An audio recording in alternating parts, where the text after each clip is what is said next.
V3 വേണ്ട, നീ MT-ലോട്ട് പൊക്കോന്ന് എൻ്റെ അടുത്ത് പലരും പറഞ്ഞു. പക്ഷേ എനിക്ക് ഇവനായിരുന്നു ഇഷ്ടം. സോ ഞാൻ ഇതെടുത്തു.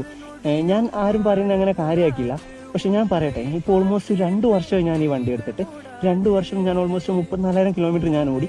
ഈ 34,000 കിലോമീറ്ററിൽ ഒരു 95% ഞാനാണ് ഓടിച്ചത്. എൻ്റെ വണ്ടിയെ ഞാൻ അങ്ങനെ ആർക്കും കൊടുക്കാറില്ല. ഇതിൻ്റെ ഒരു എക്സ്പീരിയൻസ് പറയുകയാണെങ്കിൽ ഭയങ്കര രസമാണ് ഓടിക്കാൻ. ഭയങ്കര രസമാണെന്ന് പറഞ്ഞാൽ ഭയങ്കര രസമാണ് ഓടിക്കാൻ. ഇതിൻ്റെ ഒരു പോസ്റ്ററുണ്ട്, ഇരിക്കുന്ന ഒരു പോസ്റ്ററുണ്ട്. സോ അതുമായിട്ട് നമ്മളൊന്ന് കണക്ട് ആയി കഴിഞ്ഞാൽ പിന്നെ നമുക്ക് ഒരിക്കലും ഇവനെ മടിക്കില്ല. ഇത് ഭയങ്കര കംഫർട്ടബിൾ മോട്ടോർ സൈക്കിൾ ആണെന്നല്ല ഞാൻ ഇപ്പോഴും പറയുന്നത്. നല്ല ലോങ് പോകുന്ന സമയത്ത് ഡെഫിനറ്റ്ലി നിങ്ങൾ എങ്ങനെയൊക്കെ ഇരുന്നാലും നിങ്ങൾക്ക് ചെറിയ ചെറിയ ഇറിറ്റേഷൻസ് കാര്യങ്ങളൊക്കെ തോന്നും. പക്ഷേ നിങ്ങളൊരു കാര്യം മനസ്സിലാക്കണം, ഇതൊരു സ്പോർട്സ് ബൈക്കാണ്, ഇതൊരു സ്പോർട്സ് ടൂറർ അല്ല.